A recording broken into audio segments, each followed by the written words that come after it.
Hi, my name is Robert. This video is designed to give you step-by-step detailed instructions on completing the task at hand. Please read the comments in the About section of this video. It has valuable information and updates. My YouTube channel has a disclaimer video that I encourage you to watch. And please like, share, and subscribe. I hope you found what you're looking for. Thank you very much for watching. Here with this Volvo V50. It's the 5-cylinder non-turbo engine.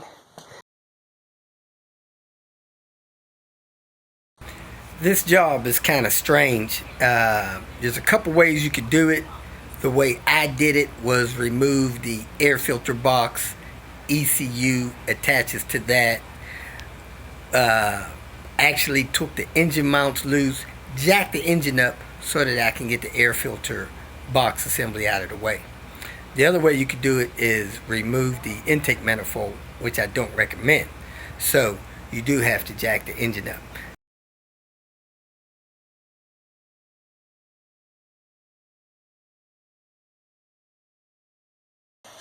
First thing you do, pull your red tab, release the hood, and go open the hood, but you see it's already open.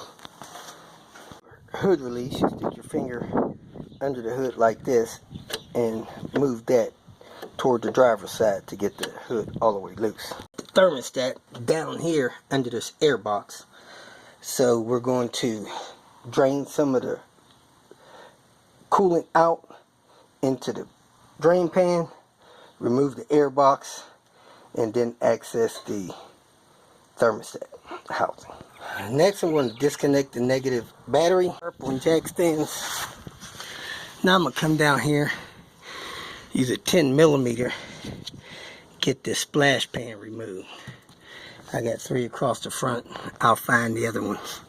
We're in the rear corner, one about there, and one on the other side about there. 5 total. I still don't see the radiator drain unless this is it. So you unscrew that red thing and the radiator will drain out of that. Let's give that a try. Well, if that was it, it's not it anymore. Because as soon as I touched that thing with my screwdriver, it broke off. So I'm gonna look for a radiator drain in the block, which is right there. Put a little tube on that, drain the coolant down into my pan. That should be a 13. I'll figure that out in a minute. But that radiator drain broke off. 13mm broke the block drain loose. Put a hose on it. Took the cap loose there. Now that's draining. So I'm going to take the air box out. Take this clamp loose, See what else I have to take loose to lift this air box out of the way. I'm going to unplug that sensor there and report back. Push this hose off of here because that's going to be hard to clip back on. I push the tab on the plug and unplug that. So I'm going to unscrew these, take this filter out, and see if there's a way to maneuver this box out of the way, because I'm pretty sure the thermostat is under that. Take these 2 Phillips out of the top of this box. The filter lifts right out.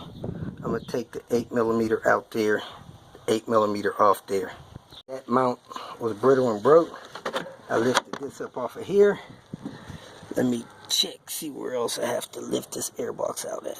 When I pulled on the air box, this side of the box came up and off, and there's some kind of computer connections here that I need to take loose. Unlatch this, unplug these 2, see where I go from there.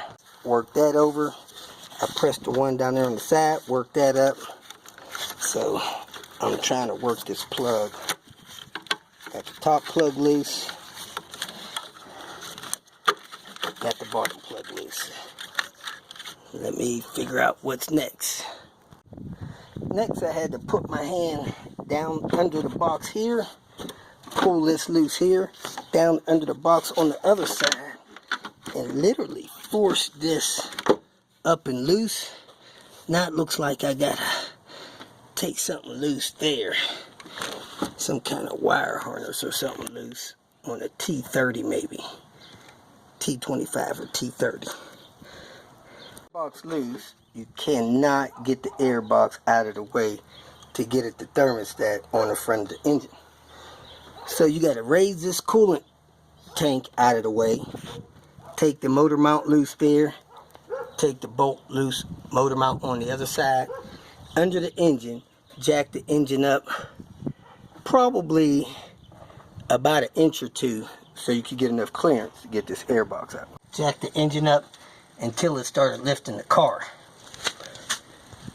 Then it's like a Chinese jigsaw puzzle, but that air box slid out toward the driver's side and came out. I'm replacing this radiator hose that goes from the radiator on the passenger side up to the thermostat housing. So the oil dipstick tube is in the way.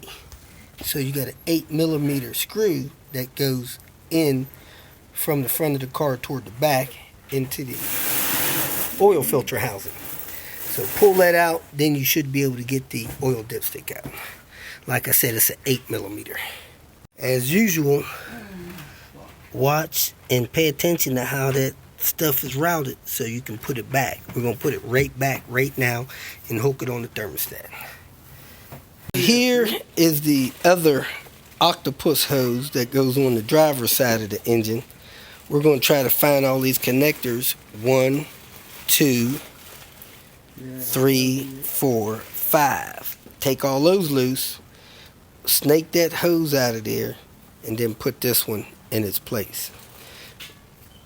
Looks like fun. The hose on the driver's side, you got a connector here, a connector back there. I got it from the battery side. Then it comes down here, and there's a connector on top of the transcooler. I popped that one loose. Then you got the connector down on the radiator, down there, and there's one more hose that the connector, you can't see it. So I'm going to take this wire harness loose here, which is a T25, so I can move these wires out of the way.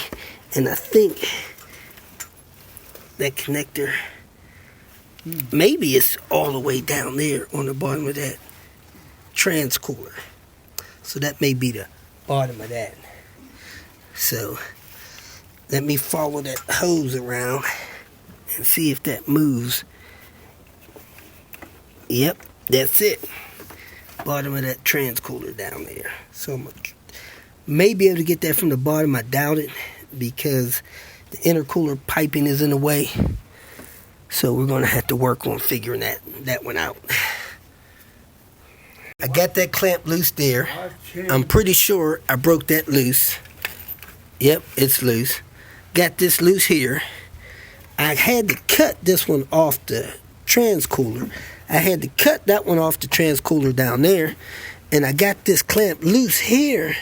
But I got to get my arm in here to pull that thing loose. So that's the last one I need to pull loose. Then I can maneuver this out of here somehow and get the replacement one in the same way.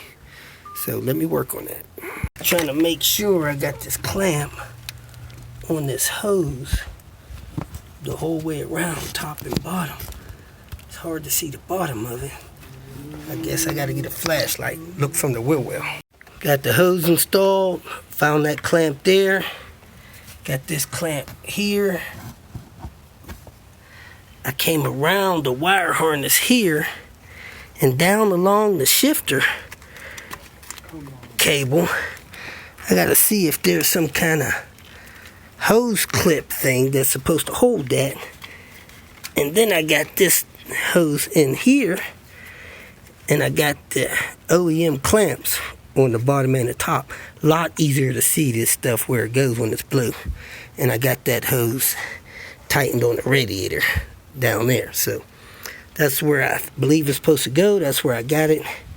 I'm going to go ahead and put that little clip on that hose there, and we have the hose on. Like I said, I did not put this anti-rub sleeve on there. You may want to put that on there before you install that hose. I'm going to ask the owner if he wants me to redo that lower hose with that sleeve. Those connectors over there, I wasn't paying attention, but there's 1, 2, 3, 4, 5 more hoses in the kit, and this one here is 6.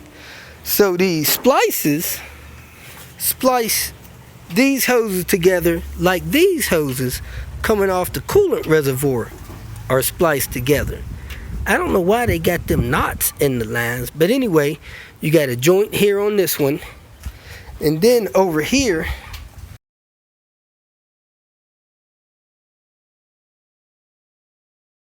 that hose joint there.